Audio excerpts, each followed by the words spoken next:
Hello and welcome to episode 54. You are trapped in history with me, your host, Robbie Malcolmson. Tonight's episode is entitled When the Kingdom Tore Itself Apart, the English Civil War and the Death of Divine Right. The English Civil War from 1642 to 1649 was not merely a battle between king and parliament. It was a struggle over the soul of England itself. By the mid-17th century, the country had become a pressure cooker of competing forces, which include religious zeal, economic change, political ambition, and intellectual ferment.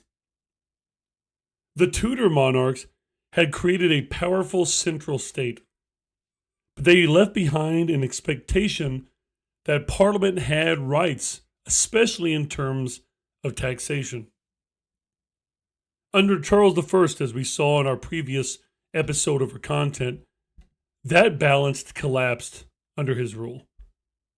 His 11-year personal rule, as we previously covered, from 1629 to 1640, during which he governed without the Parliament. This was when he financed through questionable taxes like ship money and revived feudal privileges. These methods alienated nobles, merchants, and gentry alike. England's rising commercial class, empowered by trade and wealth, resented being shut out of governance. Meanwhile, inflation and bad harvest and the rising cost of maintaining royal grandeur strained the economy and deepened public discontent. The religious division was at the heart of the entire conflict. Many English Protestants, especially Puritans, felt the Church of England still resembled Catholicism too much. The famous appointment of William Laud as Archbishop of Canterbury and his Laudian reforms imposed ornate sort of fancy rituals, strict obedience, and persecution of any dissenters. Sounds quite authoritarian, doesn't it? These policies clashed with a growing Puritan movement that sought simplicity, moral rigor, and more democratic church. When Charles tried to impose Anglican prayer book on Presbyterian Scotland in 1637, a rebellion erupted.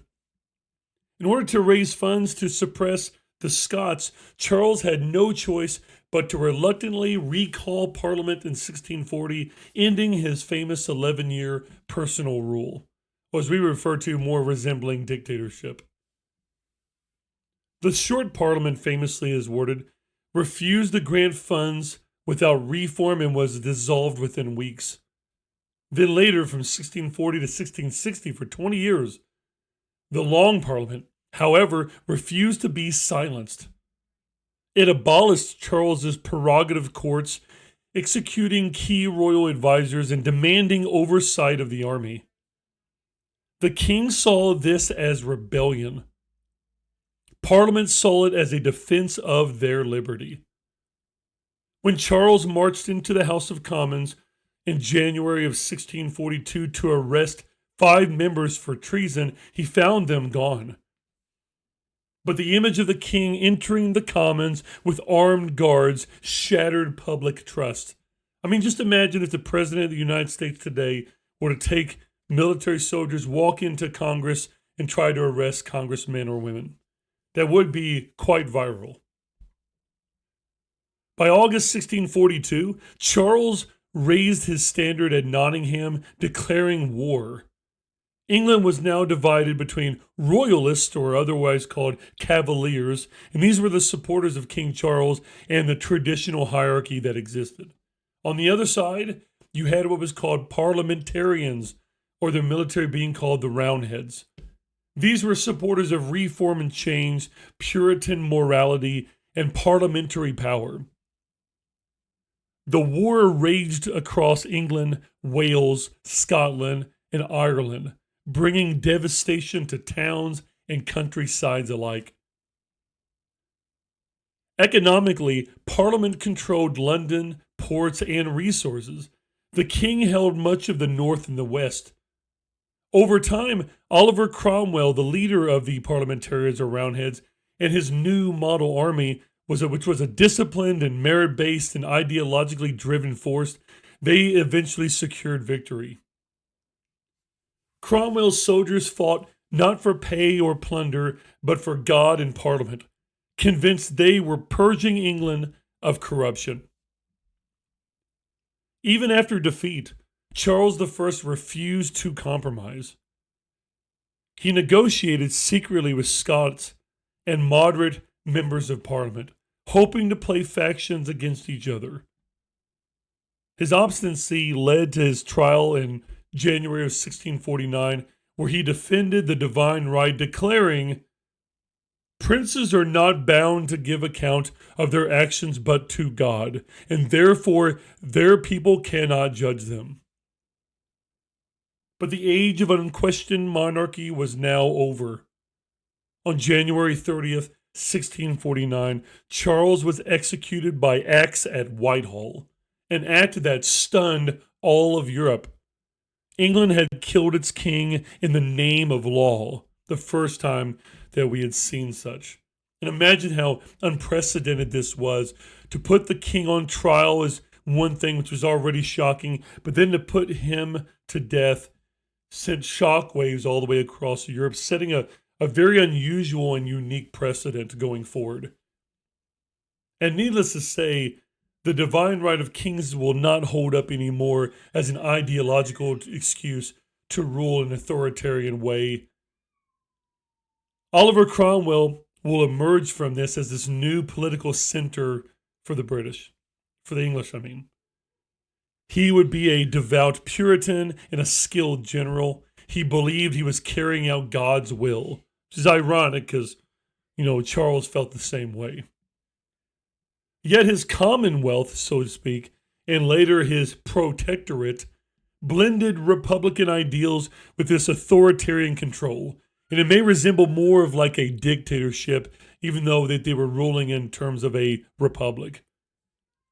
He abolished the monarchy and the House of Lords, but ruled as a Lord Protector with near monarchical power. Cromwell enforced Puritan morality, closing theaters, banning certain festivities, and promoting strict Sabbath laws. Abroad, he expanded England's influence through naval reforms and wars against Spain and Dutch.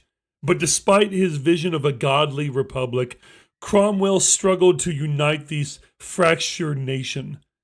Upon his death in 1658, his son Richard lacked authority and the republic just crumbled. Witnessing all this chaos, famous English philosopher Thomas Hobbes, who we will bring up multiple times, including in Unit 4 when we cover the Enlightenment, he wrote a famous book called The Leviathan, in 1651, a foundational work on modern political theory. Hobbes argued that human beings, left to their natural desires, live in what he called a state of nature, marked by, and I quote, a war of every man against every man. To escape this, man must submit to a sovereign power like a king, a leviathan in terms, that guarantees the peace through absolute authority. Hobbes was no royalist nostalgist. He supported strong government, not necessarily just a monarchy. Yet his vision reflected the lessons of the Civil War, that order, not liberty, was the foundation of civilization, much like how a century or more before you would see Machiavelli do in The Prince. His ideas echoed those of earlier kings like James I, but replaced divine right with a new sort of enlightened outlook of rationalism, secular justification for authority, which would be a bridge between absolutism and this new Enlightenment thought. In the short term, the Civil War produced political experimentation, republicanism, military rule, and constitutional debate. In the long term, it ended divine monarchy in England for good. The restoration of Charles II later in 1660, 2 years after Cromwell's death, brought back the crown, but not the ideology of divine right. The king now ruled by law, not by God's unquestioned authority. The conflict also reshaped social and intellectual life. Censorship waned, political pamphlets flourished, and thinkers began to discuss consent, liberty, and governance in unprecedented ways. And even though they did not follow and believe in democracy, this would be that bedrock foundation for what later, in the late 1700s, we would see democracy established in the United States. While generals debated strategy and Parliament clashed with the king, ordinary English people bore the weight of the conflict of the war. The English Civil War was not fought on distant fields. It was fought in villages, churches, and family homes. Towns like York, Bristol, and Oxford changed hands multiple times, while the countryside was stripped by passing armies, as we see in almost every war within world history. Local economies collapsed under the burden of wartime taxation and disrupted trade. Prices for food and goods soared, and conscription, or like draft, took fathers, brothers, sons from their homes. In many regions, people spoke of living like between two terrors, the royalist army and the parliamentarian one, each demanding loyalty, shelter, and supplies. For women, the war was both devastating and transformative, much like the French Revolution. When men away or killed, women managed farms, shops, and estates, stepping into public and economic roles once considered beyond their place. Much like how we'll see in World War I and World War II, when women step into a lot of those more masculine jobs that were applied before while men are off to the war. And I would like to think that all of this will further build up and help the future feminist movement in helping first wave feminism earn the right for suffrage and other rights. Now, some of these women became petitioners and pamphleteers, demanding justice or pleading for the release of husbands and sons. Others acted as nurses, messengers, or even spies for both sides. Puritan women, in particular, found new authority in spiritual life, leading prayer meetings and defending their vision of a godly society. However, war also brought vulnerability, looting, sexual violence, and displacement were grim realities. When armies pillaged or sieged towns, women often stood on the front lines of survival. The war's social strain blurred the boundaries of class and gender, exposing England's inequalities and stirring long-suppressed voices. Radical groups began starting to question not just kings, but hierarchy itself, arguing that if a king could fall, perhaps social rank could too. In this sense, the Civil War wasn't only about politics or religion, it was a profound social upheaval, forcing every English man and woman to reconsider what authority, freedom, and faith truly meant in a philosophical way, in a real, relative, tangible way to them. For England's poor and laboring classes, the Civil War brought hardship, instability, and hunger more than heroism or political gain. Unfortunately, most peasants and artisans had no voice in the debates over divine right or Parliament's privileges. They were the ones who fed the armies, paid the taxes, and suffered the destruction. When royalist or parliamentarian troops marched through the countryside, they seized crops, animals, and housing, leaving families destitute. Towns under siege like York and others endured starvation and disease. In rural areas, food shortages and inflation drove up the cost of bread while wages stagnated. Many poor men were pressed into military service, sometimes at sword point, while their families relied on charity or parish relief for assistance. The war also disrupted local economies, destroying trade routes and closing down markets. Thousands of artisans and apprentices in cities like London and Bristol lost work. Religiously and socially, the poor became fertile ground for radical new ideas. Soldiers and preachers in the new model army under Cromwell circulated pamphlets promising equality before God and fairer laws. Groups like the Levelers called for universal male suffrage, while the Diggers, led by Gerald Winstanley, argued, quote, "The earth was made a common treasury for all." These movements, though suppressed, gave the poor a rare political voice and helped shape the early language of social justice and political sovereignty. Yet for most, the aftermath of the war brought little immediate relief. Many widows, orphans, and disabled veterans filled the parishes, dependent on poor relief that was already strained. Possibly not strained this much since the bubonic plague. And many people are feeling it down in southern Europe or in central Europe, where you can't forget while the English Civil War is raging on in those going forward, you're also seeing that last 6 years of the 30 Years' War in the Holy Roman Empire. In the end, the poor bore the human cost of England's political revolution. While elites debated liberty and governance, the common people endured loss, displacement, and hunger. The war revealed both the fragility of the social order, especially the traditional one, and the political potential power of collective suffering to inspire new demands for dignity and reform, a legacy that would echo through later revolutions in Europe and beyond in world history. When Oliver Cromwell rose to power after the execution of Charles I, he inherited a broken nation.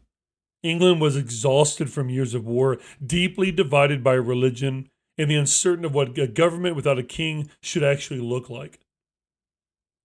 At first, many Englishmen hoped the abolition of monarchy would bring this new freedom and representation that did not exist before. Instead, Oliver Cromwell's government was often authoritarian in practice, like what we'd resemble as a dictatorship.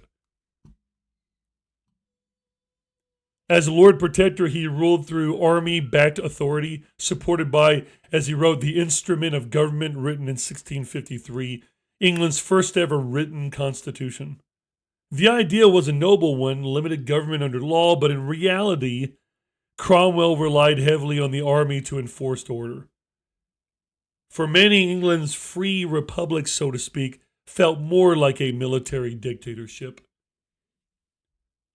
Cromwell's England was a Puritan state, so obviously very religious, though not one of uniform persecution. He believed in liberty of conscience, the right to worship freely within the broad bounds of Protestantism.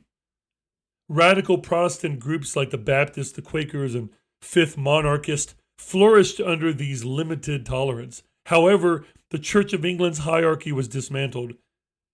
Bishops were abolished, and services became simpler and more austere. Catholics and Anglicans faced restrictions, and religious festivals like Christmas and Easter were suppressed for their worldly access and almost obsession on materialism. Sundays were often strictly enforced as days of rest and worship. Cromwell's government promoted what he called a godly reformation of manners. Theaters, gambling, like we mentioned earlier, and many other public entertainments were banned.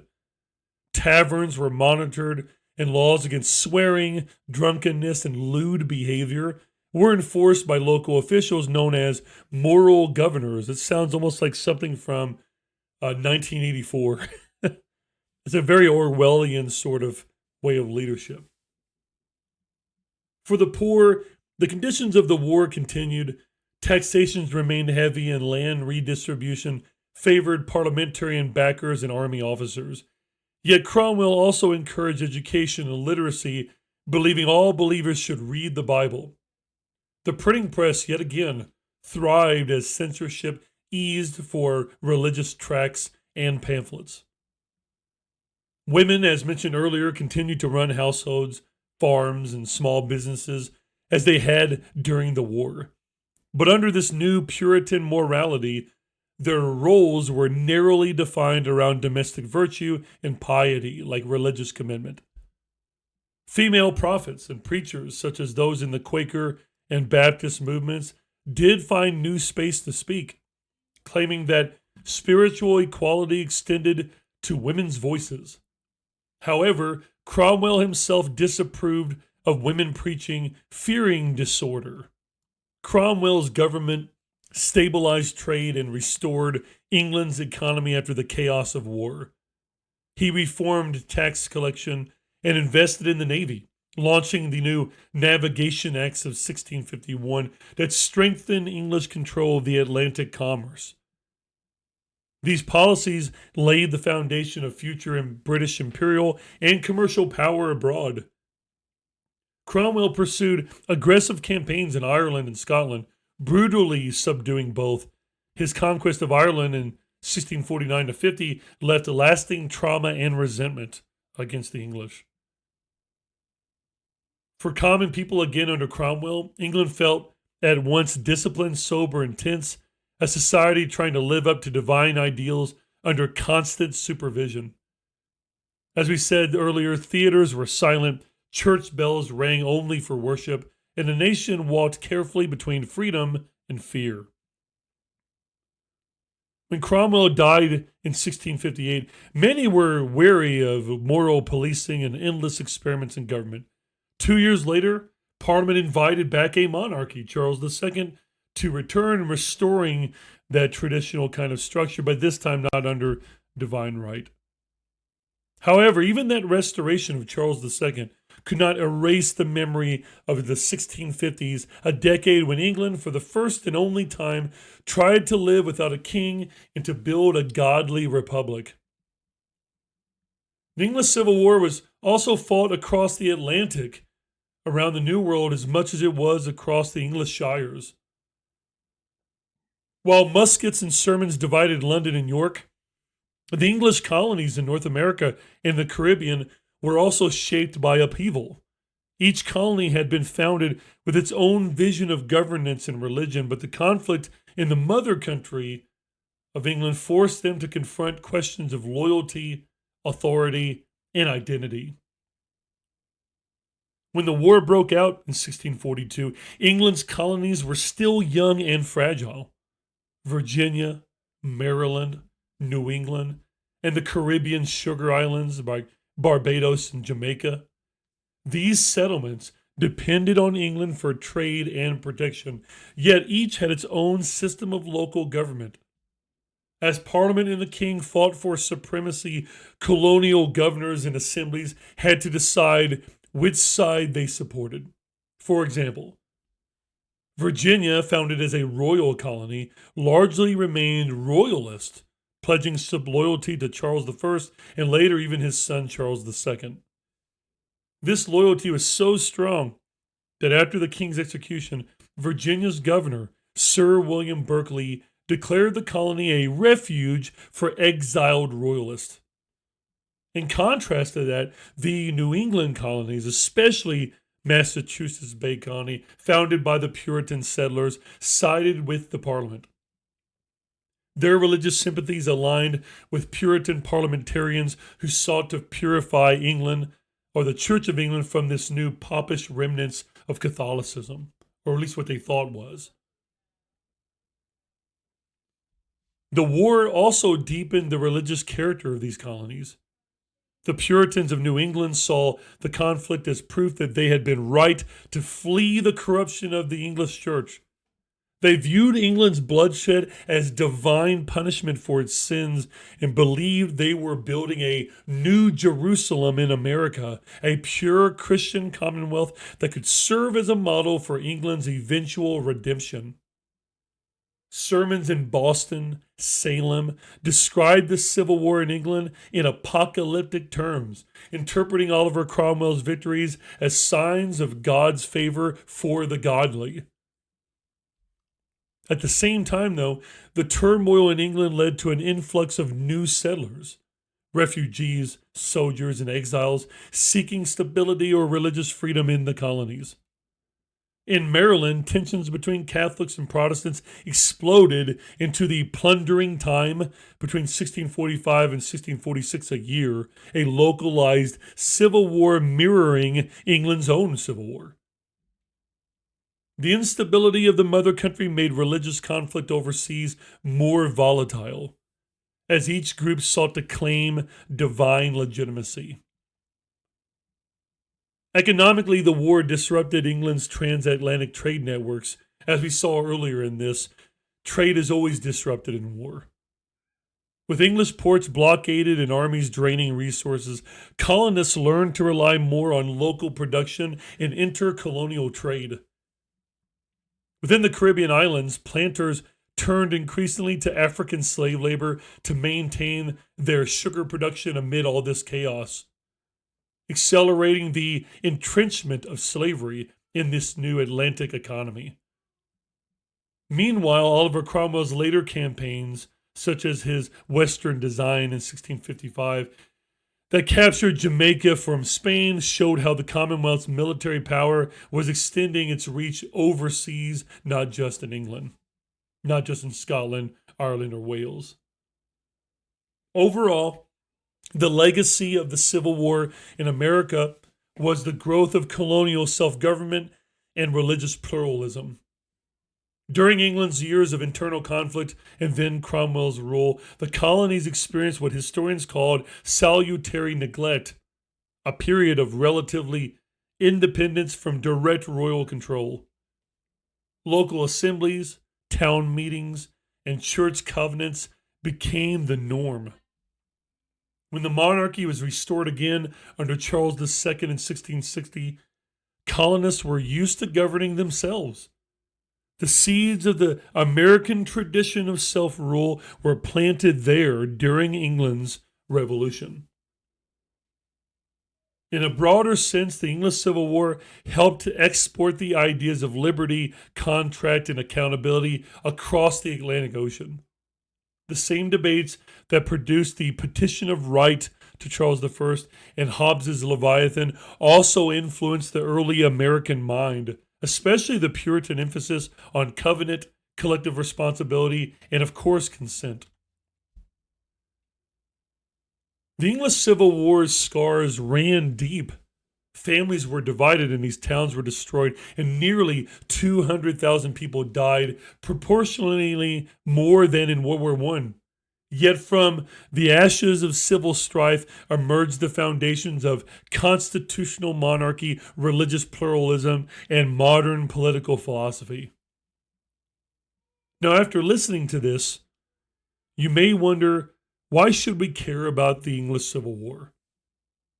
We ought to care because it was one of the first moments in the modern world when ordinary people dared to ask questions that are still alive today. Questions like, who should hold power? What limits should exist on authority? Is obedience to government a moral duty or a moral danger? The Civil War wasn't just a fight over a crown. It was a struggle over ideas that shaped democracy later, liberty, and citizenship. When Parliament put a king on trial, it established this radical new notion that even rulers must answer to the law. When soldiers and pamphleteers argued for equality before God and government, they planted seeds that would grow into revolutions in America, France, Haiti, and beyond. When thinkers like Thomas Hobbes wrote about the need for social order, and radicals like the Levelers demanded representation for the common man, they began the long conversation between security and freedom that still defines our political life today globally. The war also reminds us of the dangers of division. England in the 1640s was a nation where religion became politics and politics became faith, a world where compromise was seen as betrayal. It shows how nations fractured when each side believes it alone speaks for God, truth, or the people. The lessons of that failure about intolerance, ideology, and the human cost of absolutism remain painfully relevant in every polarized society. The English Civil War forces us to wrestle, as I talked about in a previous episode about wrestling with history.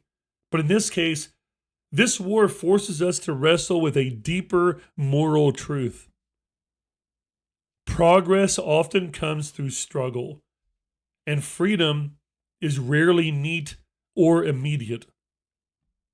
Out of chaos came reform, change. Out of suffering came accountability. Out of a king's death came a new vision of law and liberty. The questions born in that storm about conscience, authority, and justice, they still echo in every debate about power today. And that, my friends, is where I end this discussion about the English Civil War. As usual, I would like to leave each one of you with some 3 thought-provoking philosophical and historical questions that can help you with your friends, other historical enthusiasts, students, and teachers be able to continue this discussion on, especially in terms of relating to issues that we still deal with in the current world. My first of my 3 philosophy questions involves faith and power. The question is, if a ruler believes their power comes from God, can they ever accept limits imposed by people?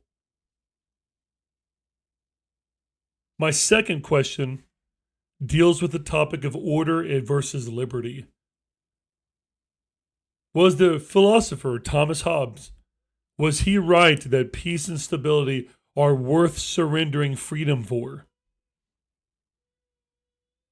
My third and final philosophy question to leave you tonight: progress or tragedy? Did England's Civil War advance freedom or simply exchange one kind of absolutism for another?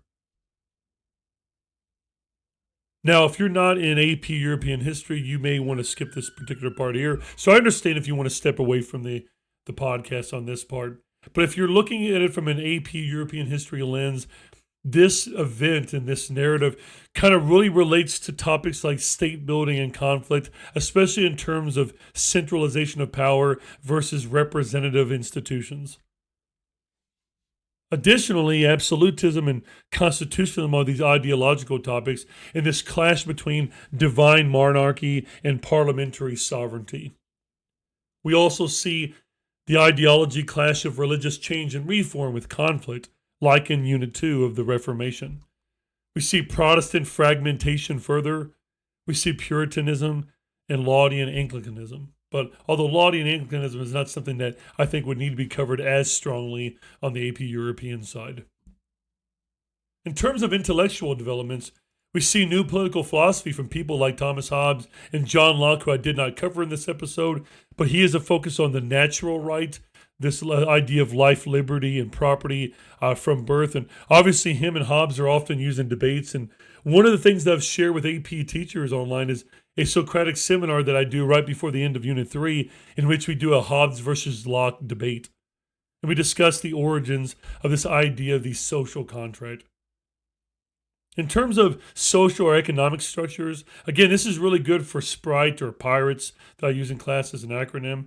We saw lots of class tensions and urbanization starting to begin, and the gentry, like general class of political rise, people gaining a little bit more rights than what they had in the past, especially in terms of expression. Now, lastly, as usual, in terms of continuity and change, we saw again the Tudor monarchy under that Henry and his father and whatnot going through all the way to Cromwell's Republic, and eventually in the Glorious Revolution in 1689, the beginning of a constitutional monarchy in England under William and Mary of the Netherlands, or the Dutch Republic. So to end this episode, I want to encourage each of you, as always, Please keep questioning the past in order to understand the present and be contagious.